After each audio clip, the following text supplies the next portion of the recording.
ಕೆಲವೊಂದ್ಸಲ ಇಬ್ರು ದೂರ ಆಗೋದಕ್ಕೆ ಕಾರಣ ಅವರಿಬ್ರು ಕೂಡ ಆಗಿರೋದಿಲ್ಲ. ಅವರ ಸಂಬಂಧದ ನಡುವೆ ನಿಂತಿರುವ ಯಾವುದೋ ಒಂದು ಕಾರಣದ ಕೈ ಆಗಿರುತ್ತೆ. ನೀವು ಪ್ರೀತಿಯಿಂದ ಕಟ್ಕೊಂಡಿರುವಂಥ ಸಂಬಂಧವನ್ನ ಯಾರಾದರೂ ಹಾಳು ಮಾಡಿದಾರಾ? ಹಾಗಾದ್ರೆ ಈ ಒಂದು ಸಂಬಂಧದಲ್ಲಿ ನಡೆದಿರೋದಕ್ಕೆ ಏನೆಲ್ಲ ಒಂದು ಘಟನೆಗಳು ನಡೆದಿದೆ ಅಲ್ವಾ? ಅದೆಲ್ಲದಕ್ಕೂ ಕೂಡ ವಿಧಿ ಹೇಗೆ ಒಂದು ಪ್ರತಿಕ್ರಿಯೆ ಕೊಟ್ಟಿದೆ, ಒಂದು ಕರ್ಮ ಹೇಗೆ ಅವರಿಗೆ ರಿಟರ್ನ್ ಆಗಿದೆ ಅನ್ನೋದನ್ನ ಈ ಒಂದು ರೀಡಿಂಗಲ್ಲಿ ನೋಡೋಣ. ನಮಸ್ಕಾರ ಫ್ರೆಂಡ್ಸ್, ವೆಲ್ಕಮ್ ಟು ಮಿಸ್ಟಿಕೆರಾ ಚಾನಲ್.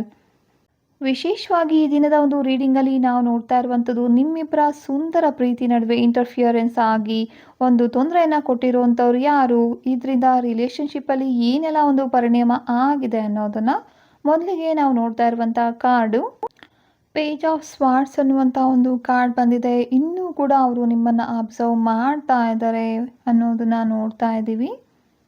ನಿಮ್ಮಿಬ್ಬರ ಒಂದು ರಿಲೇಷನ್ಶಿಪ್ ಮಧ್ಯೆ ಬಂದಿರುವಂಥ ವ್ಯಕ್ತಿ ಈಗ ಸಿಚುವೇಶನಿಂದ ಕಂಪ್ಲೀಟ್ಲಿ ಮೂವ್ ಆನ್ ಆಗಿಲ್ಲ ಅನ್ನುವಂಥ ಒಂದು ಎನರ್ಜಿ ಇಲ್ಲಿ ಕಾಣ್ತಾ ಇದೆ. ರಿಯಲ್ ಲೈಫಲ್ಲಿ ಇಂಥವರು ಹೊರಗಡೆ ಏನು ಆಗಿಲ್ಲ ಅನ್ನೋ ರೀತಿ ಪ್ರಿಟೆಂಡ್ ಮಾಡ್ತಾ ಇರ್ತಾರೆ. ಎರಡನೇ ಕಾರ್ಡ್ ನಮಗೆ ಬರ್ತಾ ಇರುವಂಥದ್ದು ದ ಫೂಲ್ ಕಾರ್ಡ್ ಆಗಿದೆ. ಅಂದರೆ ಇವರು ಈ ಸಮಯದಲ್ಲಿ ಕಾನ್ಸಿಕ್ವೆನ್ಸಸ್ ಬಗ್ಗೆ ಪ್ರಾಪರ್ಲಿ ಯೋಚನೆ ಮಾಡದೆ ನಡ್ಕೊಂಡಿದ್ದಾರೆ ಅಂತ ಕಾಣಿಸ್ತಾ ಇದೆ. ಅದರಲ್ಲೂ ತುಂಬ ಅಟ್ರಾಕ್ಷನ್ನು, ಜಲಸಿ, ಈಗೋ ಈ ರೀತಿ ಕಾಣ್ತಾ ಇರುವಂಥದ್ದು. ಮುಂದೆ ನಮಗೆ ಸಿಗ್ತಾ ಇರುವಂಥದ್ದು 3 ಆಫ್ ಪೆಂಟಿಕಲ್ಸ್ ಅನ್ನುವಂಥ ಕಾರ್ಡು. ಈ ಒಂದು ರೀಡಿಂಗಲ್ಲಿ ಥರ್ಡ್ ಪರ್ಸನ್ ಆ್ಯಂಗಲ್ ಅನ್ನೋದು ತುಂಬ ಕ್ಲಿಯರ್ಲಿ ಕಾಣ್ತಾ ಇರುವಂಥದ್ದು. ನೆಕ್ಸ್ಟ್ ಸಿಗ್ತಾ ಇರುವಂಥ ಕಾರ್ಡು 2 ಆಫ್ ಪೆಂಟಿಕಲ್ಸ್ ಆಗಿದೆ. ಇದು ಕೂಡ ಒಂದು ಲೈಫ್ ಸ್ಟೇಬಲ್ ಆಗಿಲ್ಲ ಅನ್ನುವಂಥದ್ದನ್ನು ತೋರಿಸ್ತಾ ಇರುವಂಥದ್ದು. ಮುಂದೆ ನಮಗೆ ಸಿಗ್ತಾ ಇರುವಂಥದ್ದು ಫಾರ್ಚೂನ್ ಅಂತ, ವೀಲ್ ಆಫ್ ಫಾರ್ಚೂನ್ ಅನ್ನುವಂಥ ಒಂದು ಕಾರ್ಡ್ ಇದೆ. ಇದೊಂದು ಬಿಗ್ಗೆಸ್ಟ್ ಟರ್ನಿಂಗ್ ಪಾಯಿಂಟ್ ಅನ್ನೋದನ್ನ ತೋರಿಸ್ತಾ ಇದೆ. ಅಂದರೆ ತುಂಬ ಒಂದು ಪಾಸಿಟಿವ್ ಕಾರ್ಡ್ ಅಂತಲೇ ಹೇಳ್ಬೋದು ವೀಲ್ ಆಫ್ ಫಾರ್ಚೂನ್. ರಿಯಲ್ ಲೈಫಲ್ಲಿ ಯಾರಾದರೂ ಒಂದು ಸಿಚುವೇಶನ್ ತಮ್ಮ ಕಂಟ್ರೋಲಲ್ಲಿ ಇದೆ ಅಂತ ಅಂದ್ಕೊಂಡಿರ್ಬೋದು, ಆದರೆ ಖಂಡಿತವಾಗ್ಲೂ ಇಲ್ಲ ಅನ್ನೋದನ್ನ ಇದು ತೋರಿಸ್ತಾ ಇದೆ. ಮತ್ತು ಮುಂದಿನ ಕಾರ್ಡ್ ನಮಗೆ ಸಿಗ್ತಾ ಇರುವಂಥದ್ದು ಡೆತ್ ಕಾರ್ಡ್ ಆಗಿದೆ. ಅಂದರೆ ಇದು ಒಂದು ಫಿಸಿಕಲ್ ಡೆತ್ ಅಂತ ಅಲ್ಲ.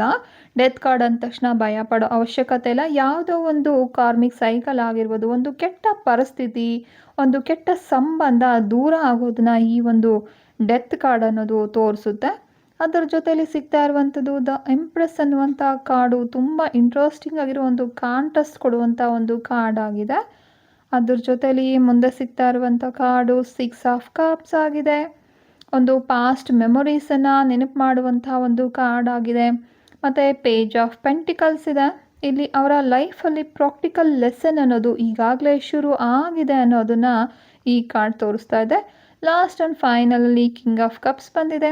ಇದೊಂದು ಎಮೋಷ್ನಲ್ ಲೆಸನನ್ನು ಹೇಳ್ತಾ ಇರುವಂಥದ್ದು. ನಿಮ್ಮಿಬ್ಬರನ್ನ ದೂರ ಮಾಡಿರುವಂಥ ವ್ಯಕ್ತಿ ಸೈಲೆಂಟಾಗಿ ನಿಮ್ಮಿಬ್ಬರನ್ನು ಕೂಡ ಅಬ್ಸರ್ವ್ ಮಾಡ್ತಾ ಇದ್ದಾರೆ. ಸೋಷಿಯಲ್ ಮೀಡಿಯಾದಲ್ಲೂ ಕೂಡ ಏನಾದರೂ ಚೇಂಜಸ್ ಇದೆಯಾ ಅನ್ನೋದನ್ನು ಚೆಕ್ ಮಾಡುವಂಥದ್ದು. ನಿಮ್ಮ ಲೈಫ್ ಹೇಗೆ ಹೋಗ್ತಾ ಇದೆ ಅನ್ನೋದನ್ನು ಅಬ್ಸರ್ವ್ ಮಾಡ್ತಿದ್ದಾರೆ.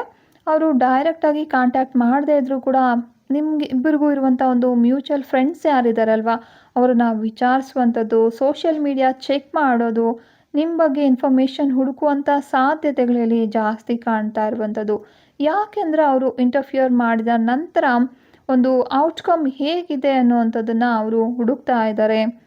ಜೊತೆಲಿ ಇಲ್ಲಿ ಸಿಕ್ಕಿರುವಂಥ ಒಂದು ಫೂಲ್ ಕಾರ್ಡಲ್ಲಿ ಅವರು ಆ ಒಂದು ಸಮಯದಲ್ಲಿ ಕಾನ್ಸಿಕ್ವೆನ್ಸಸ್ ಬಗ್ಗೆ ಪ್ರಾಪರ್ಲಿ ಯೋಚನೆ ಮಾಡದೆ ನಡ್ಕೊಂಡಿದ್ದಾರೆ. ಒಂದು ಅಟ್ರಾಕ್ಷನ್ ಅಷ್ಟೇ ಇತ್ತು ಅವರಿಗೆ ಮನಸ್ಸಲ್ಲಿ. ತುಂಬ ಜಲಸಿ ನಿಮ್ಮ ಬಗ್ಗೆ, ಈಗೋ, ಕಾಂಪಿಟೇಷನ್ ಇರುವಂಥ ಒಂದು ಕ್ಯಾರೆಕ್ಟರ್, ಅಥವಾ ನಾನು ಟ್ರೈ ಮಾಡಿದ್ರೆ ಈ ಪರ್ಸನ್ ನನ್ನ ಕಡೆ ಬರ್ತಾರೆ ಅನ್ನುವಂಥ ಒಂದು ಓವರ್ ಕಾನ್ಫಿಡೆನ್ಸಿಂದ ಅವರು ಈ ಒಂದು ಸ್ಟೆಪ್ ತಗೊಂಡಿದ್ದಾರೆ ಅಂತ ಕಾಣಿಸ್ತಾ ಇದೆ. ಆ ಸಮಯದಲ್ಲಿ ಅದು ಅವ್ರಿಗೆ ಎಕ್ಸೈಟಿಂಗ್ ಆಗಿ ಮತ್ತು ಈಸಿಯಾಗಿ ಕಾಣಿಸ್ಕೊಂಡಿರ್ಬೋದು. ಆದರೆ ರಿಯಲ್ ಲೈಫಲ್ಲಿ ಒಂದು ಡಿಸಿಷನ್ ತಗೊಳ್ಬೇಕು ಅಂತಂದಾಗ ಕಾನ್ಸಿಕ್ವೆನ್ಸಸ್ ನೋಡ್ತಾ ಇದ್ದರೆ ನಂತರ ಅದೇ ಡಿಸಿಷನ್ ಪ್ರಾಬ್ಲಮ್ ಆಗುತ್ತೆ. ಅವ್ರಿಗೆ ಈಗ ನಾನು ಇದನ್ನು ಯಾಕೆ ಮಾಡಿದೆ ಅನ್ನೋ ಒಂದು ರಿಯಲೈಸೇಷನ್ ಬರೋ ಪಾಸಿಬಿಲಿಟಿ ಕಾಣಿಸ್ತಾ ಇದೆ. ಮತ್ತು ಒಂದು 3 ಆಫ್ ಪೆಂಟಿಕಲ್ಸ್ ಇರೋದ್ರಿಂದ ಅವರು ನಿಮ್ಮ ರಿಲೇಷನ್ಶಿಪ್ಪಲ್ಲಿ ಔಟ್ಸೈಡರ್ ಆಗಿ ಎಂಟರ್ ಆಗಿ ಇಬ್ಬರ ಮಧ್ಯೆ ಒಂದು ಇನ್ಫ್ಲೂಯೆನ್ಸ್ ಕ್ರಿಯೇಟ್ ಮಾಡಿರ್ಬೋದು.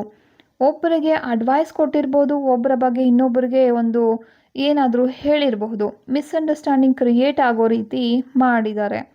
ಅಥವಾ ನಿಮ್ಮಿಬ್ಬರ ಒಂದು ರಿಲೇಷನ್ಶಿಪ್ ಆಲ್ರೆಡಿ ತುಂಬ ವೀಕ್ ಆಗಿದ್ದ ಸಮಯನ ನೋಡಿಕೊಂಡು ಒಂದು ಅಡ್ವಾಂಟೇಜ್ ಆಗಿ ತಗೊಂಡಿರುವಂಥ ಸಾಧ್ಯತೆ ಕಾಣ್ತಾ ಇದೆ. ಆದರೆ ರಿಯಲ್ ಲೈಫ್‌ನಲ್ಲಿ ಥರ್ಡ್ ಪರ್ಸನ್ ಇನ್ವಾಲ್ವ್‌ಮೆಂಟ್ ಮೂಲಕ ಶುರುವಾಗಿರುವಂಥ ಒಂದು ರಿಲೇಷನ್‌ಶಿಪ್ ಅಥವಾ ಕನೆಕ್ಷನ್‌ಗೆ ಪ್ರಾಬ್ಲಮ್ ಅನ್ನೋದು ಇದ್ದೇ ಇರುತ್ತೆ. ಅಲ್ಲಿ ಟ್ರಸ್ಟ್ ಇಶ್ಯೂಸ್ ಕೂಡ ಖಂಡಿತ ಇದ್ದೇ ಇರುತ್ತೆ. ನೀವು ಇನ್ನೊಬ್ಬರ ಒಂದು ರಿಲೇಷನ್‌ಶಿಪ್‌ಗೆ ಇಂಟರ್ಫಿಯರ್ ಮಾಡಿದ್ರೆ ಮುಂದೆ ನನ್ನ ಜೊತೆ ಕೂಡ ಇದೇ ಆಗಬಹುದು ಅನ್ನುವಂಥ ಒಂದು ಡೌಟ್ ಈಗ ಅವರಿಗೆ ಶುರುವಾಗಿದೆ. ಹೀಗಾಗಿ ಈಗ ಅವರ ಒಂದು ಓನ್ ರಿಲೇಷನ್‌ಶಿಪ್‌ನಲ್ಲಿ ಕೂಡ ಒಂದು ಟ್ರಸ್ಟ್ ಆಗಿರಬಹುದು, ಥರ್ಡ್ ಪಾರ್ಟಿ ಇಶ್ಯೂಸ್ ಎದುರಾಗುವಂಥ ಪಾಸಿಬಿಲಿಟೀಸ್ ಈ ಕಾರ್ಡ್ ತೋರಿಸ್ತಾ ಇರುವಂಥದ್ದು. ನಮಗೆ ಮುಂದಿನ ಕಾರ್ಡ್ 2 ಆಫ್ ಪೆಂಟಿಕಲ್ಸ್ ಹೇಳ್ತಾ ಇರೋದು ಏನಂದರೆ, ಅವರ ಲೈಫ್ ಅನ್ನೋದು ಸ್ಟೇಬಲ್ ಆಗಿಲ್ಲ ಅನ್ನುವಂಥ ಒಂದು ಇಂಡಿಕೇಶನ್ ಕೊಡ್ತಾ ಇದೆ. ಅವರು ಒಂದು ಡಿಸಿಷನನ್ನು ಏನು ತೊಗೊಂಡಿದ್ದಾರಲ್ವ, ಅದರಿಂದ ಬಂದಿರುವಂಥ ಒಂದು ಪ್ರಾಬ್ಲಮ್ಸನ್ನು, ಪರ್ಸ್ನಲ್ ಇಶ್ಯೂ ಎರಡನ್ನೂ ಕೂಡ ಮ್ಯಾನೇಜ್ ಮಾಡಬೇಕಾಗಿರುವಂಥ ಒಂದು ಪರಿಸ್ಥಿತಿಲಿದ್ದಾರೆ. ರಿಲೇಷನ್ಶಿಪ್ ಒಂದು ಕಡೆ, ವರ್ಕ್ ಒಂದು ಕಡೆ, ಮನಿ ಮೈಂಡೆಡ್ ಆಗಿರೋದ್ರಿಂದ ಅದು ಇನ್ನೊಂದು ಕಡೆ. ಒಬ್ಬ ವ್ಯಕ್ತಿ ಜೊತೆ ಒಂದು ಸಿಚುವೇಶನ್, ಇನ್ನೊಬ್ಬರ ಜೊತೆ ಮತ್ತೊಂದು ಸಿಚುವೇಶನ್. ಅಂದರೆ ಮೆಂಟಲಿ ಅವರು ತುಂಬ ಥಿಂಗ್ಸನ್ನು ಹ್ಯಾಂಡಲ್ ಮಾಡಬೇಕಾಗಿರುವಂಥ ಒಂದು ಫೇಸಲ್ಲಿ ಇರೋದನ್ನು ನೋಡ್ತಾ ಇದ್ದೀವಿ. ನಿಮ್ಮ ರಿಲೇಷನ್ಶಿಪ್ನ ಸ್ಟೆಬಿಲಿಟಿ ಡಿಸ್ಟರ್ಬ್ ಮಾಡಿರುವಂಥ ವ್ಯಕ್ತಿ ಅವ್ರದ್ದೇ ಓನ್ ಲೈಫಲ್ಲಿ ಈಗ ಸ್ಟೇಬಲ್ ಆಗೋಕ್ಕಾಗದೆ ತುಂಬ ಒದ್ದಾಡ್ತಿದ್ದಾರೆ ಅಂತ ಕಾಣಿಸ್ತಾ ಇದೆ. ಮುಂದೆ ವೀಲ್ ಆಫ್ ಫಾರ್ಚೂನಲ್ಲಿ ಸಿಗ್ತಾ ಇರುವಂಥ ಒಂದು ಮೆಸೇಜ್ ಏನು ಅಂತ ನೋಡಿದ್ರೆ, ಇವರಿಬ್ಬರು ಈಗ ಜೊತೆಲಿಲ್ಲ. ನಾನು ಸಿಚುವೇಶನನ್ನು ನನ್ನ ಫೇವರ್ಗೆ ತಿರುಗಿಸ್ಕೊಂಡಿದ್ದೀನಿ, ಈ ಒಂದು ರಿಲೇಷನ್ಶಿಪ್ಪೇ ಮತ್ತೆ ಸರಿ ಹೋಗೋದೇ ಇಲ್ಲ ಅಂತ ಅವ್ರು ಅಂದ್ಕೊಂಡಿದ್ರು. ಆದರೆ ಲೈಫ್ ಸ್ಟ್ಯಾಟಿಕ್ ಆಗಿ ಇರೋದಿಲ್ಲ ಅಲ್ವಾ. ಜನರ ಮನಸ್ಸನ್ನೋದು ಚೇಂಜ್ ಆಗ್ತಾನೆ ಹೋಗುತ್ತೆ, ಫೀಲಿಂಗ್ಸ್ ಕೂಡ ಚೇಂಜ್ ಆಗುತ್ತೆ. ಅದ್ರ ಜೊತೆಲಿ ಸರ್ಕಮ್ಸ್ಟೆನ್ಸಸ್ ಅಂತ ಏನು ಹೇಳ್ತೀವಿ, ಪರಿಸ್ಥಿತಿಗಳು ಕೂಡ, ಒಂದು ಸುತ್ತ ಇರುವಂಥ ಪರಿಸ್ಥಿತಿಗಳು ಕೂಡ ಚೇಂಜ್ ಆಗಿರೋದನ್ನು ನೋಡ್ತಾ ಇದ್ದೀವಿ. ಅದಕ್ಕೆ ವೀಲ್ ಆಫ್ ಫಾರ್ಚೂನ್ ಏನು ಹೇಳ್ತಿದೆ ಅಂತ ನೋಡೋದಾದರೆ, ಇವತ್ತು ನಿಮ್ಮ ಫೇವರಲ್ಲಿ ಇರುವಂಥ ಸಿಚುವೇಶನ್ ನಾಳೆ ಅದೇ ರೀತಿ ಇರಬೇಕು ಅಂತ ಏನಿಲ್ಲ. ನೀವಿಬ್ಬರು ಮತ್ತೆ ರೀಕನೆಕ್ಟ್ ಆಗಬಹುದು, ಅಥವಾ ಅವರ ಓನ್ ರಿಲೇಷನ್ಶಿಪ್ನಲ್ಲಿ ಅನ್ಎಕ್ಸ್ಪೆಕ್ಟೆಡ್ ಆಗಿರುವಂಥ ಒಂದು ಚೇಂಜ್ ಕೂಡ ಬರಬಹುದು, ಅಥವಾ ಅವರು ಅಂದ್ಕೊಂಡಿದ್ದಂಥ ಪರ್ಸನ್ ಅವರಿಂದನೇ ದೂರ ಕೂಡ ಆಗಬಹುದು. ಅಂದರೆ ಕಂಟ್ರೋಲ್ ನಮ್ಮ ಕೈಯಲ್ಲೇ ಇದೆ ಅಂತ ಅಂದ್ಕೊಂಡಿದ್ದಂಥ ಒಂದು ಸಿಚುವೇಶನ್ ಅವರ ಕಂಟ್ರೋಲಿಂದ ಹೊರಗಡೆ ಹೋಗಬಹುದು. ಮುಂದೆ ನಾವು ನೋಡ್ತಾ ಇರುವಂಥದ್ದು ಒಂದು ಡೆತ್ ಕಾರ್ಡ್ ಆಗಿದೆ. ಅಂದರೆ ಇಲ್ಲಿ ಒಂದು ಚಾಪ್ಟರ್ ಎಂಡ್ ಆಗೋಗಿದೆ ಅನ್ನೋದನ್ನು ತೋರಿಸ್ತಾ ಇದೆ. ಅವರು ಹಿಡ್ಕೊಂಡಿದ್ದಂಥ ಒಂದು ರಿಲೇಷನ್ಶಿಪ್ ಏನಿದೆ, ಒಂದು ಎಕ್ಸ್ಪೆಕ್ಟೇಷನ್ ಏನಿದೆ ಅಲ್ವಾ, ಒಂದು ಅಟ್ಯಾಚ್ಮೆಂಟ್ ಎಲ್ಲ ಕೂಡ ಒಂದು ಎಂಡ್ ಆಗುವಂಥ ಒಂದು ಪಾಸಿಬಿಲಿಟಿ ಇಲ್ಲಿ ಕಾಣ್ತಾ ಇದೆ. ರಿಯಲ್ ಲೈಫಲ್ಲಿ ಕೆಲವೊಂದು ಸಲ ನಾವು ಎಷ್ಟೇ ಎಫರ್ಟ್ ಹಾಕಿದ್ರೂ ಕೂಡ ಒಂದು ಸಂಬಂಧವನ್ನು, ಕನೆಕ್ಷನನ್ನು ಉಳಿಸ್ಕೊಳ್ಳೋಕ್ಕೆ ಸಾಧ್ಯ ಆಗೋದೇ ಇಲ್ಲ. ಯಾಕೆಂದರೆ ಅಲ್ಲಿ ಒಂದು ನಂಬಿಕೆ ಅನ್ನೋದು ಹೋಗಿರುತ್ತೆ.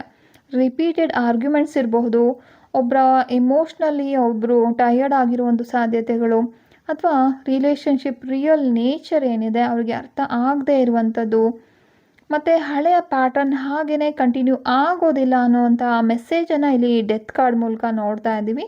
ಅವರಿಗೆ ಒಂದು ಮೇಜರ್ ಆಗಿರುವಂಥ ಚೇಂಜ್ ಅಕ್ಸೆಪ್ಟ್ ಮಾಡಲೇಬೇಕಾಗಿರುವಂಥ ಒಂದು ಸಿಚುವೇಷನಲ್ಲಿ ಅವರಿದ್ದಾರೆ. ಮುಂದೆ ನಮಗೆ ಕಾಣ್ತಾ ಇರುವಂಥದ್ದು ದ ಎಂಪ್ರೆಸ್ ಕಾರ್ಡ್ ಆಗಿದೆ. ಅಂದರೆ ಇದು ಯಾರಾದರೂ ನಿಮ್ಮ ರಿಲೇಷನ್ಶಿಪ್ನ ವ್ಯಾಲ್ಯೂ ಕಡಿಮೆ ಮಾಡಿ ನಿಮ್ಮ ಪ್ಲೇಸ್ ತಗೋಬೇಕು ಅಂತ ಅಂದ್ಕೊಂಡಿದ್ರೆ ಅವರಿಗೆ ಒಂದು ರಿಯಾಲಿಟಿ ಚೆಕ್ ಆಗಿ ಬರುವಂಥ ಸಾಧ್ಯತೆ ಇದೆ. ಈ ಎಂಪ್ರೆಸ್ ಅಂದ್ರೇ ಒಂದು ವ್ಯಾಲ್ಯೂ ಅಂತ ಅರ್ಥ. Security, genuine care, emotional comfort. Real life ರಿಲೇಷನ್ಶಿಪ್ಪಲ್ಲಿ ಅಟ್ರಾಕ್ಷನ್ ಮಾತ್ರ ಸಾಕಾಗೋದಿಲ್ಲ. ಒಬ್ಬ ವ್ಯಕ್ತಿ ನಿಮ್ಮ ಜೊತೆ ನಿಜವಾಗ್ಲೂ ಕೇರ್ ಮಾಡ್ತಿದ್ದಾರಾ, ರೆಸ್ಪೆಕ್ಟ್ ಮಾಡ್ತಿದ್ದಾರಾ, ಒಂದು ಡಿಫಿಕಲ್ಟ್ ಟೈಮ್ನಲ್ಲಿ ನಿಮಗೆ ಸಪೋರ್ಟ್ ಮಾಡ್ತಾರಾ, ಸ್ಟೇಬಲ್ ಆಗಿರ್ತಾರಾ, ಇದೆಲ್ಲ ತುಂಬಾ ಇಂಪಾರ್ಟೆಂಟ್ ಆಗಿದೆ. ಹೀಗಾಗಿ ಅವರು ಮೊದಲಿಗೆ ಒಂದು ಅಟ್ರಾಕ್ಟ್ ಆಗಿದ್ದಾರೆ ನಿಮ್ಮ ಪರ್ಸನ್ ಜೊತೆ, ಒಂದು ನಿಮ್ಮ ಜೊತೆ ಒಂದು ಕಾಂಪೀಟ್ ಮಾಡುವಂಥ ಒಂದು ಮನಸ್ಥಿತಿಲಿ ಅವರು ಇದ್ದಿರಬಹುದು. ಆದರೆ ಮುಂದೆ ಹೋಗ್ತಾ ಹೋಗ್ತಾ ಜೆನ್ಯೂನ್ ಆಗಿ ಎಮೋಷ್ನಲ್ ವ್ಯಾಲ್ಯೂ ಏನು ಅನ್ನೋದನ್ನ ಅರ್ಥ ಮಾಡ್ಕೊಂಡಿದ್ದಾರೆ. ಟೆಂಪರರಿ ಅಟ್ರಾಕ್ಷನಿಂದ ಬರುವಂಥ ಪ್ರಾಬ್ಲಮ್ಸ್ ಏನು ಅನ್ನೋದು ಅವ್ರಿಗೆ ಈಗಾಗಲೇ ಅರ್ಥ ಆಗಿದೆ. ಅದರ ಜೊತೆಲಿ ನೀವು ಮೀನ್ವೈಲ್ ನಿಮ್ಮ ಲೈಫಲ್ಲಿ ಸ್ಟ್ರಾಂಗರ್ ಆಗಿ, ಕಾನ್ಫಿಡೆಂಟ್ ಆಗಿ, ನಿಮ್ಮ ಓನ್ ಹ್ಯಾಪಿನೆಸ್ ಏನಿದೆ ಅಲ್ವಾ ಅದನ್ನು ಬಿಲ್ಡ್ ಮಾಡ್ಕೊಳ್ಳುವಂಥ ಪಾಸಿಬಿಲಿಟೀಸ್ ತುಂಬ ಕಾಣಿಸ್ತಾ ಇರುವಂಥದ್ದು. ಜೊತೆಲಿ ನಮಗೆ 6 ಆಫ್ ಕಪ್ಸಿಲಿ ಬಂದಿರುವಂಥದ್ದು ಪಾಸ್ಟ್ ಮೆಮೊರೀಸ್ ಬಗ್ಗೆ ಹೇಳ್ತಾ ಇದೆ. ಅವರಿಗೆ ಈಗಾಗಲೇ ಒಂದು ರಿಯಾಲಿಟಿ ಅನ್ನೋದು ಅರ್ಥ ಆಗಿದೆ, ರಿಯಲೈಸೇಷನ್ ಅನ್ನೋದು ಶುರು ಆಗಿದೆ. ಆ ವ್ಯಕ್ತಿ ನಿಮ್ಮಿಬ್ಬರ ಒಂದು ರಿಲೇಷನ್ಶಿಪ್ನ ಮಧ್ಯೆ ಬರಬಾರ್ದಾಗಿತ್ತು, ನಾನು ಹೀಗೆ ಮಾಡಬಾರ್ದಾಗಿತ್ತು, ಇವರು ನಿಜವಾಗ್ಲೂ ಒಬ್ರನ್ನೊಬ್ಬರು ತುಂಬ ಪ್ರೀತಿ ಮಾಡ್ತಿದ್ರು, ಇಂಥ ಒಂದು ಥಾಟ್ಸ್ ಅವರಿಗೆ ಬಂದು ಒಂದು ಗಿಲ್ಟಿ ಫೀಲ್ ಆಗ್ತಾ ಇದ್ದಾರೆ, ರಿಗ್ರೆಟ್ ಅನ್ನೋದನ್ನ ಅವ್ರಿಗೆ ಅರ್ಥ ಆಗಿದೆ ಅನ್ನೋದನ್ನು ನೋಡ್ತಾ ಇದ್ದೀವಿ. ಕೆಲವೊಂದು ಸಲ ನಮ್ಮ ಡಿಸಿಷನ್ ವ್ಯಾಲ್ಯೂ ಅದು ನಮ್ಮ ಕೈಯಲ್ಲಿರೋದು ಗೊತ್ತಾಗೋದೇ ಇಲ್ಲ, ಕೈಯಲ್ಲಿರುವಾಗ ಗೊತ್ತಾಗೋದಿಲ್ಲ, ಕಳ್ಕೊಂಡಿದ್ದ ನಂತರ ಗೊತ್ತಾಗುತ್ತೆ. ಅದೇ ರೀತಿಯಲ್ಲಿ ಕಾಣ್ತಾ ಇರುವಂಥದ್ದು ಮುಂದೆ ನಮಗೆ ಸಿಗ್ತಾ ಇರುವಂಥ ಪೇಜ್ ಆಫ್ ಪೆಂಟಿಕಲ್ಸ್ ಅನ್ನುವಂಥ ಕಾರ್ಡ್ ಏನಿದೆ, ಅವರ ಹಿಂದಿನ ಮಿಸ್ಟೇಕ್ಸಿಂದ ಕಲಿಬೇಕಾಗಿರುವಂಥ ಒಂದು ಸಿಚುವೇಶನಲ್ಲಿ ಅವರಿದ್ದಾರೆ. ರಿಲೇಷನ್ಶಿಪ್ಪಲ್ಲಿ ಮೆಚ್ಯೂರ್ ಆಗಿ ಯೋಚನೆ ಮಾಡ್ತಾ ಇದ್ದಾರೆ. ಮೊದಲು ಇಂಪಲ್ಸಿವ್ ಆಗಿ ಡಿಸಿಷನ್ ತಗೊಂಡಿದ್ದಾರೆ. ಈಗ ಅದರ ಕಾನ್ಸಿಕ್ವೆನ್ಸಸ್ಸನ್ನು ಫೇಸ್ ಮಾಡಿದ್ದಾದಮೇಲೆ ಅವ್ರಿಗೆ ಪ್ರಾಕ್ಟಿಕಲ್ ಥಿಂಕಿಂಗ್ ಅನ್ನೋದು ಶುರು ಆಗಿದೆ ಅಂತ ಕಾಣ್ತಾ ಇದೆ. ರಿಯಲ್ ಲೈಫಲ್ಲಿ ಮೆಚ್ಯೂರ್ ರಿಲೇಷನ್ಶಿಪ್ ಅಂದರೆ ಏನು, ಅಟ್ರಾಕ್ಷನ್ ಅಲ್ಲ ಅನ್ನೋದು ಗೊತ್ತಾಗಿದೆ. ಇಮೋಷನ್ ಅನ್ನೋದು ಏನಿದೆ ಅಲ್ವಾ, ಅದು ಖಂಡಿತವಾಗ್ಲೂ ಇಮೋಷ್ನಲ್ ಆಗಿ ಯಾವತ್ತೂ ಕೂಡ ಡಿಸಿಷನ್ ತಗೋಬಾರ್ದು. ಒಂದು ಜಲಸಿಯಿಂದ ಮ್ಯಾನಿಪ್ಯುಲೇಟ್ ಮಾಡಬಾರ್ದು. ಯಾರನ್ನಾದರೂ ಇಷ್ಟಪಟ್ಟೆ ಅಂತ ಅವರ ಒಂದು ರಿಲೇಷನ್ಶಿಪ್ಪಲ್ಲಿ ಇಂಟರ್ಫಿಯರ್ ಮಾಡಬಾರ್ದು ಅನ್ನೋದು ಅವ್ರಿಗೆ ಖಂಡಿತವಾಗ್ಲೂ ಅರ್ಥ ಆಗಿದೆ ಅಂತ ಕಾಣಿಸ್ತಾ ಇದೆ. ಲಾಸ್ಟಲ್ಲಿ ಬರ್ತಾ ಇರುವಂಥ ಒಂದು ಕಾರ್ಡು ಕಿಂಗ್ ಆಫ್ ಕಪ್ಸ್ ಅನ್ನುವಂಥ ಕಾರ್ಡ್ ಏನಿದೆ ಅಂದರೆ, ಇದೊಂದು ಸೆಲ್ಫ್ ಕಂಟ್ರೋಲಲ್ಲಿ ಇರಬೇಕು ಅನ್ನೋದನ್ನು ಹೇಳ್ತಾ ಇರುವಂಥ ಕಾರ್ಡ್ ಆಗಿದೆ. ಅವರು ಹಿಂದೆ ತುಂಬ ಒಂದು ಇನ್ಸೆಕ್ಯೂರ್ ಆಗಿ ಪೊಸೆಸಿವ್ ಆಗಿ ತಪ್ಪು ಮಾಡಿದ್ದಾರೆ. ಮುಂದೆ ಎಮೋಷ್ನಲ್ ಮೆಚ್ಯೂರಿಟಿ ಡೆವಲಪ್ ಮಾಡ್ಕೊಳ್ಬೇಕು ಅನ್ನುವಂಥ ಒಂದು ಸ್ಟೇಜಲ್ಲಿ ಈಗಾಗಲೇ ಇದ್ದಾರೆ. ಎಲ್ಲ ಕಾರ್ಡ್ಸನ್ನು ಒಟ್ಟಿಗೆ ನೋಡಿದಾಗ ತುಂಬ ಚೆನ್ನಾಗಿ ಗೊತ್ತಾಗ್ತಾ ಇರುವಂಥ ಒಂದು ವಿಷಯ ಏನಂದರೆ, ಅವರು ಸಿಚುವೇಶನ್ ಬಗ್ಗೆ ಅಬ್ಸರ್ವ್ ಮಾಡ್ತಾಯಿದ್ರು, ನಂತರ ಒಂದು ಇಂಪಲ್ಸಿವ್ ಡಿಸಿಷನನ್ನು ತಗೊಂಡಿದ್ರು. ಜೊತೆಯಲ್ಲಿ ನಿಮ್ಮ ಒಂದು ರಿಲೇಷನ್ಶಿಪ್ಪಲ್ಲಿ ಏನು ಅವರು ಥರ್ಡ್ ಪಾರ್ಟಿಯಾಗಿ ಬಂದು ತೊಂದರೆಯನ್ನು ಕೊಟ್ಟಿದ್ರು ಅನ್ನೋದು ಕಾಣ್ತಾ ಇರುವಂಥದ್ದು. ಆಮೇಲೆ ಅವರಿಗೆ ಜೆನ್ಯೂನ್ ಲವ್ ಅಂದರೆ ಏನು, ಸ್ಟೆಬಿಲಿಟಿ ಅಂದರೆ ಏನು, ಒಂದು ಎಮೋಷ್ನಲ್ ವ್ಯಾಲ್ಯೂಸ್ ಅನ್ನೋದು ಅರ್ಥ ಆಗ್ತಾ ಹೋಗಿದೆ. ಹಿಂದೆ ನಡೆದಿರೋದು ಏನಿದೆ, ಒಂದು ಪಾಸ್ಟ್ ಮೆಮೊರೀಸ್ ಅಲ್ವಾ, ಅದ್ರ ಬಗ್ಗೆ ಎಲ್ಲ ಅವರಿಗೆ ಒಂದು ರಿಗ್ರೆಟ್ ಅನ್ನೋದು ಫೀಲ್ ಆಗ್ತಾ ಇದೆ. ಅವರ ಮಿಸ್ಟೇಕ್ಸಿಂದ ಅವರೊಂದು ಪ್ರಾಕ್ಟಿಕಲ್ ಲೆಸನ್ ಅನ್ನೋದನ್ನು ಕಲಿತಾ ಇದ್ದಾರೆ. ಆಲ್ರೆಡಿ ತುಂಬ ಕಲ್ತಿದ್ದಾರೆ ಕೂಡ. ನಿಮ್ಮಿಬ್ಬರ ಪ್ರೀತಿಯನ್ನು ಹಾಳು ಮಾಡಿದ್ದೀನಿ ಅಂತ ನಾನೇ ಗೆದ್ದಿದ್ದು ಅಂತ ಅವ್ರು ಅಂದ್ಕೊಂಡಿದ್ರು ಕೂಡ ನಿಮ್ಮ ಸ್ಟೋರಿ ಇಲ್ಲಿಗೆ ಮುಗಿಬೇಕು ಅಂತ ಏನಿಲ್ಲ. ಅವರ ಬಿಗ್ಗೆಸ್ಟ್ ಲೆಸನ್ ಅವರು ಬೇರೆಯವರ ಒಂದು ರಿಲೇಷನ್ಶಿಪ್ಪಲ್ಲಿ ಮಾಡಿರುವಂಥ ಒಂದು ತೊಂದರೆಗಿಂತ ತಮ್ಮ ಓನ್ ಎಮೋಷ್ನಲ್ ಬಿಹೇವಿಯರ್ ಏನಿದೆ ಅನ್ನೋದನ್ನು ಅವ್ರು ಈಗಾಗಲೇ ಅರ್ಥ ಮಾಡ್ಕೊಂಡಿದ್ದಾರೆ. ಮತ್ತು ನಿಮ್ಮ ಸೈಡಲ್ಲಿ ಒಂದು ವಿಷಯ ಮಾತ್ರ ತುಂಬ ಇಂಪಾರ್ಟೆಂಟಾಗಿ ನೀವು ಅರ್ಥ ಮಾಡ್ಕೋಬೇಕಾಗಿರೋದು ಏನು ಅಂದರೆ, ನಿಮ್ಮ ಒಂದು ಸೆಲ್ಫ್ ವ್ಯಾಲ್ಯೂ ಏನಿದೆ ಅನ್ನೋದನ್ನು ಅರ್ಥ ಮಾಡ್ಕೊಳ್ಳಿ, ಸೆಲ್ಫ್ ರೆಸ್ಪೆಕ್ಟ್ ಅನ್ನೋದನ್ನು ಅರ್ಥ ಮಾಡ್ಕೊಳ್ಳಿ, ಇಮೋಷ್ನಲ್ ಸ್ಟೆಬಿಲಿಟಿಯನ್ನು ಬಿಲ್ಡ್ ಮಾಡ್ಕೊಬೇಕಾಗಿರೋದು ತುಂಬಾ ಇಂಪಾರ್ಟೆಂಟ್ ಅಂತ ನೋಡ್ತಾ ಇದ್ದೀವಿ. ನಿಮ್ಮ ಜೀವನದಲ್ಲಿ ಇದೇ ರೀತಿಯ ಒಂದು ರಿಲೇಷನ್ಶಿಪ್ ಪ್ಯಾಟ್ರನ್ಸ್ ಪದೇ ಪದೇ ರಿಪೀಟ್ ಆಗ್ತಾ ಇದೆ, ಬ್ರೇಕಪ್ ಆಗ್ತಾ ಇದೆ. ಸೇಮ್ ಟೈಪ್ ಆಫ್ ಒಂದು ಪರ್ಸನ್ಸ್ ಯಾರಿದ್ದಾರೆ ಅವರು ಮತ್ತೆ ಮತ್ತೆ ನಿಮ್ಮ ಲೈಫಲ್ಲಿ ಬರ್ತಿದ್ದಾರೆ. ಫ್ಯಾಮಿಲಿ ರಿಲೇಷನ್ಶಿಪ್ಪಲ್ಲಿ ಒಂದೇ ರೀತಿಯ ಒಂದು ಜಗಳಗಳು ರಿಪೀಟೆಡ್ ಆಗಿ ಆಗ್ತಾ ಇದೆ, ಅಥವಾ ಒಂದು ಪರ್ಟಿಕ್ಯುಲರ್ ಪರ್ಸನ್ ಜೊತೆ ಯಾಕೆ ಇಷ್ಟೊಂದು ಕಾರ್ಮಿಕ್ ಕನೆಕ್ಷನ್ ಇದೆ ಅನ್ನೋದು ಅರ್ಥ ಆಗ್ತಿಲ್ಲ ಅಂದರೆ, ಖಂಡಿತವಾಗ್ಲೂ ಆಕಾಶಿಕ್ ರೆಕಾರ್ಡ್ಸ್ ರೀಡಿಂಗನ ಮೂಲಕ ಈ ಒಂದು ವಿಷಯಗಳನ್ನು ಎಲ್ಲದನ್ನು ಕೂಡ ಡೀಪಾಗಿ ನೀವು ಅನಲೈಸ್ ಮಾಡಬಹುದು. ಯಾಕೆ ಈ ರೀತಿ ಒಂದು ಸಿಚುವೇಶನಲ್ಲಿ ನೀವು ಸಿಕ್ಕಾಕೊಂಡಿದ್ದೀರಾ ಅನ್ನೋದನ್ನು ಅರ್ಥ ಮಾಡ್ಕೋಬೋದಾಗಿರುತ್ತೆ. ರಿಲೇಷನ್ಶಿಪ್ಪಲ್ಲಿ, ಫ್ಯಾಮಿಲಿನಲ್ಲಿ, ಪರ್ಸ್ನಲ್ ಲೈಫಲ್ಲಿ ಕ್ಲಾರಿಟಿ ನಿಮಗೆ ಬೇಕು ಅನ್ನೋದಾದರೆ ನೀವು ಟ್ಯಾರೋ ರೀಡಿಂಗ್ ಆಗಿರ್ಬೋದು, ಆಕಾಶಿಕ್ ರೀಡಿಂಗ್ ಆಗಿರ್ಬೋದು, ಖಂಡಿತ ಒಂದ್ಸಲ ಪ್ರಯತ್ನ ಮಾಡಿ ನೋಡ್ಬೋದು. ಯಾವುದೇ ಒಂದು ಪ್ರಾಬ್ಲಮ್ ಇರ್ಬೋದು, ಅದಕ್ಕೆ ಸೊಲ್ಯೂಷನ್ ಅನ್ನೋದು ಇದ್ದೇ ಇರುತ್ತೆ. ಅದರಲ್ಲೂ ಕೂಡ ಒಂದು ಕ್ರಿಸ್ಟಲ್ಸಲ್ಲಿ ಸೊಲ್ಯೂಷನ್ ಖಂಡಿತವಾಗ್ಲೂ ಇರುತ್ತೆ. ನಿಮಗೆ ಯಾವ ಒಂದು ಪ್ರಾಬ್ಲಮ್ ಕಾಡ್ತಾ ಇದೆ, ನಿಮ್ಮ ಡೇಟ್ ಆಫ್ ಬರ್ತ್ಗೆ ಸರಿ ಹೊಂದುವಂಥ ರೀತಿ ನಿಮ್ಮ ಜಾತಕದ ಪ್ರಕಾರ ನಿಮಗಾಗಿನೇ ಮಾಡಿ ನಿಮ್ಮ ಹೆಸರಲ್ಲೇ ಒಂದು ಎನರ್ಜೈಸ್ ಮಾಡಿ ಕೊಡ್ತವೆ. ಯಾರಿಗೆಲ್ಲ ಅವಶ್ಯಕತೆ ಇದೆ ಖಂಡಿತವಾಗ್ಲೂ ಈ ಒಂದು ಸೇವೆಗಳನ್ನು ಯುಟಿಲೈಸ್ ಮಾಡ್ಕೋಬಹುದು. ಈ ಒಂದು ಪಾಸಿಟಿವ್ ಎನರ್ಜಿನ ನೀವು ರಿಸೀವ್ ಮಾಡಬೇಕು ಅನ್ನೋದಾದರೆ ಖಂಡಿತವಾಗ್ಲೂ ಐ ಕ್ಲೈಮ್ ದಿಸ್ ಎನರ್ಜಿ ಅಂತ ಕಮೆಂಟ್ ಸೆಕ್ಷನಲ್ಲಿ ಟೈಪ್ ಮಾಡಿ. ಹಾಗೆ ವಿಡಿಯೋ ಇಷ್ಟ ಆದರೆ ಲೈಕ್ ಮಾಡಿ, ಯಾರಿಗೆಲ್ಲ ಅವಶ್ಯಕತೆ ಇದೆ ಅನಿಸುತ್ತೋ ಶೇರ್ ಮಾಡಿ. ಯಾರಾದರೂ ಹೊಸದಾಗಿ ನಮ್ಮ ಚಾನಲ್ನಲ್ಲಿ ಒಂದು ವಿಡಿಯೋಸನ್ನು ನೋಡ್ತಾ ಇದ್ದರೆ ಖಂಡಿತವಾಗ್ಲೂ ಸಬ್ಸ್ಕ್ರೈಬ್ ಮಾಡ್ಕೊಳ್ಳಿ. ಹಾಗೆ ಪಕ್ಕದಲ್ಲಿರುವಂಥ ಒಂದು ಬೆಲ್ ಐಕನನ್ನು ಪ್ರೆಸ್ ಮಾಡೋದ್ರಿಂದ ನಾನು ಅಪ್ಲೋಡ್ ಮಾಡುವಂಥ ಎಲ್ಲ ವಿಡಿಯೋಗಳನ್ನು ಕೂಡ ನೀವು ಮಿಸ್ ಮಾಡದೆ ನೋಡಬಹುದು. ಮುಂದಿನ ಹೊಸ ರೀಡಿಂಗಲ್ಲಿ ಮತ್ತೆ ಭೇಟಿಯಾಗೋಣ. ಅದುವರೆಗೂ ನಿಮ್ಮ ಎನರ್ಜಿನ ಪ್ರೊಟೆಕ್ಟ್ ಮಾಡಿ, ನಿಮ್ಮ ಪೀಸನ್ನು ರೆಸ್ಪೆಕ್ಟ್ ಮಾಡಿ, ಮತ್ತು ನೆನ್ಪಿಟ್ಕೊಳ್ಳಿ, ನಿಮ್ಮ ಜೀವನದಲ್ಲಿ ನಡೆಯುವಂಥ ಪ್ರತಿಯೊಂದು ಏನು ಚಾಪ್ಟರ್ಸ್ ಇದೆ ಅಲ್ವಾ, ಅದರಿಂದ ಒಂದು ಲೆಸನ್ ಅನ್ನೋದು ನಿಮಗೆ ಸಿಗ್ತಾ ಇರುತ್ತೆ. ಆದರೆ ಮುಂದಿನ ಚಾಪ್ಟರ್ ಹೇಗಿರಬೇಕು ಅನ್ನೋದರಲ್ಲಿ ನಿಮ್ಮ ಒಂದು ಚಾಯ್ಸಸ್ ಕೂಡ ತುಂಬಾ ಇಂಪಾರ್ಟೆಂಟ್ ಆಗಿರುತ್ತೆ. ಯಾರೆಲ್ಲ ರಿಪೀಟೆಡ್ ಪ್ರಾಬ್ಲಮ್ಸನ್ನು ಫೇಸ್ ಮಾಡ್ತಾ ಇದ್ದೀರಾ ಖಂಡಿತವಾಗ್ಲೂ ಒಂದ್ಸಲ ನೀವು ಆಕಾಶಿಕ್ ರೆಕಾರ್ಡ್ಸ್ ರೀಡಿಂಗನ್ನು ಟ್ರೈ ಮಾಡಿ ನೋಡಿ. ಧನ್ಯವಾದಗಳು. ಶುಭ ದಿನ.